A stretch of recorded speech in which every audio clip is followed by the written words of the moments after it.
इस्लामी banking की दुनिया में फिनैंस का एक ऐसा सिस्टम है जो कर्ज पर नहीं बल्कि शराकत दारी के उसूल पर खड़ा है। आज हम इसी मॉडल को समझने की कोशिश करेंगे और देखेंगे कि ये हमारे रिवायती बैंकिंग के तस्वुर से कितना मुख्तलिफ है। जरा सोचिए, क्या हो अगर आपका बैंक सिर्फ आपको कर्ज देने वाला एक इदारा ना हो, बल्कि आपका बिजनेस पार्टनर हो। यही वो बुनियादी सोच है जो इस्लामिक बैंकिंग को बिल्कुल अलग कर देती है। ये पैसे के लेन देन को कर्ज खा और मकरूज के रिश्ते से निकालकर दो शराकत दारों के ताल्लुक में बदल देती है। तो देखें, एक तरफ रिवायती बैंकिंग है जो कर्ज के निज़ाम पर चलती है। वहाँ एक फिक्स्ड सूद होता है और एक कर्ज देने वाला और एक लेने वाला। लेकिन दूसरी तरफ है इस्लामी मॉडल जो पार्टनरशिप पर मबनी है। यहाँ नफ़ा और नुकसान दोनों में शराकतदारी होती है और फरीक़ैन का रिश्ता पार्टनर्स का होता है। सारा फोकस एक मुश्तरका मकसद पर है, कर्ज पर नहीं। तो चलें, इसी शराकतदारी के एक ख़ास मॉडल में थोड़ा और गहराई में चलते हैं, जिसे मुज़ारबा कहा जाता है। आप इसे एक तरह की साइलेंट पार्टनरशिप भी कह सकते हैं और ये इस्लामी फिनेंस का एक बहुत अहम सतून है। अच्छा, तो ये मुज़ारबा है क्या? ये एक ऐसी पार्टनरशिप है जिसमें एक पार्टनर, जिसे रब्बुल माल कहते हैं, सारा का सारा सरमाया यानी पैसा देता है, और दूसरा पार्टनर, जिसे मुज़ारब कहते हैं, अपनी महारत, अपनी मेहनत और अपना वक्त लगाकर इस पैसे से कारोबार चलाता है। यानी एक का पैसा, दूसरे की मेहनत। तो इस पूरे सेटअप में मरकज़ी किरदार किसका है? वो है मुज़ारिब का, यानी वो पार्टनर जो काम कर रहा है। आइए देखते हैं कि इसकी जिम्मेदारियां क्या-क्या हैं, क्योंकि ये काफ़ी दिलचस्प है। मुज़ारिब का किरदार एक नहीं, बल्कि 5 अलग-अलग हैसियतों का मजमुआ है।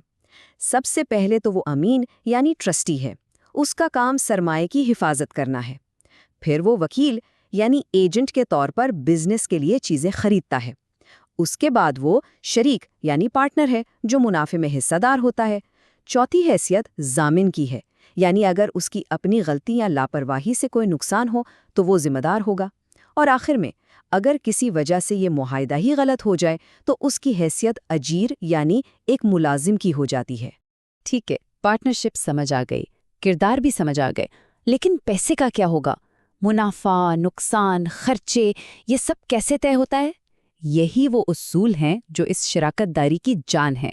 यहाँ एक बुनियादी असूल हज़रत अली इब्न अबी तालिब के उस कौल से मिलता है कि नुकसान हमेशा सरमाए के तनासिब से तकसीम होगा, जबकि मुनाफा पार्टनर्स की बाहमी रजामंदी के मुताबिक तकसीम होगा। ये एक बहुत ही अहम नुक्ता है जो मुनाफा और नुकसान की तकसीम को बिल्कुल अलग-अलग कर देता है। तो इसका मतलब क्या हुआ? मतलब ये कि मुनाफे की तकसीम तो पार्टनर्स आपस में जैसे चाहें तय कर सकते हैं, 50-50, 60-40, जो भी उनकी रजामंदी हो। लेकिन जहां बात नुकसान की आती है, वहां उसूल बिल्कुल पत्थर पर लकीर है। नुकसान हमेशा और सिर्फ उसी तनासुब से तकसीम होगा जिस तनासुब से सरमाया लगाया गया था। और अब आती है सबसे अहम और शायद सबसे हैरानकुन बात। मुज़ारबा में जो काम करने वाला पार्टनर है, यानी मुज़ारिब, वो कोई माली नुकसान बर्दाश्त नहीं करता। उसका नुकसान सिर्फ उसकी मेहनत और वक्त का ज़िया समझा जाता है। हाँ, अगर ये साबित हो जाए कि नुकसान उसकी अपनी गफलत या लापरवाही की वजह से हुआ है, सिर्फ तब वो जिम्मेदार ठहरता है। अच्छा, तो बिजनेस चलाने में खर्चा भी तो होता है ना?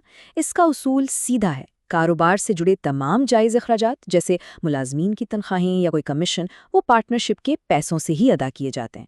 लेकिन मुज़ारिब के अपने ज़ाती अखराजात, जैसे उसका खाना पीना या कपड़े, वो इसमें शामिल नहीं हैं। हाँ, इसमें एक छोटी सी रियायत है। अगर मुज़ारिब बिजनेस के काम से सफ़र पर है और उसे रात कहीं और गुजारनी पड़ती है, तो उसके ज़रूरी ज़ाती अखराजात भी बिजनेस के खर्चे में शुमार हो सकते हैं।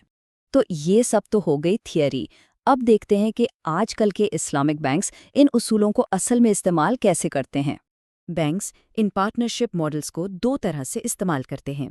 एक तरफ जब वो पैसा देते हैं, यानी जिसे बैंकिंग में एसेट साइड कहते हैं। इसमें वो प्रोजेक्ट फाइनेंसिंग, वर्किंग कैपिटल या इंपोर्ट एक्सपोर्ट जैसे कामों में शिराकतदारी करते हैं। और दूसरी तरफ जब वो लोगों से पैसा लेते हैं, यानी लाइबिलिटी साइड पर, यहाँ वो लोगों के सेविंग्स और इन्वेस्टमेंट अकाउंट्स को इसी शराकतदारी की बुनियाद पर चलाते हैं। और यहाँ एक बड़ा दिलचस्प काम होता है। जब हम जैसे लोग किसी इस्लामिक इन्वेस्टमेंट अकाउंट में पैसे रखते हैं ना, तो कहानी बिल्कुल उलट जाती है। اب ہم یعنی پیسہ جمع کروانے والے رب المال بن جاتے ہیں جو سرمایہ فراہم کر رہا ہے، اور بینک خود مضارب بن جاتا ہے، یعنی وہ مینیجر جو ہمارے پیسے کو آگے کاروبار میں لگا کر منافع کمائے گا اور پھر اس منافع کو ہمارے ساتھ ایک پہلے سے طے شدہ تناسب پر بانٹے گا۔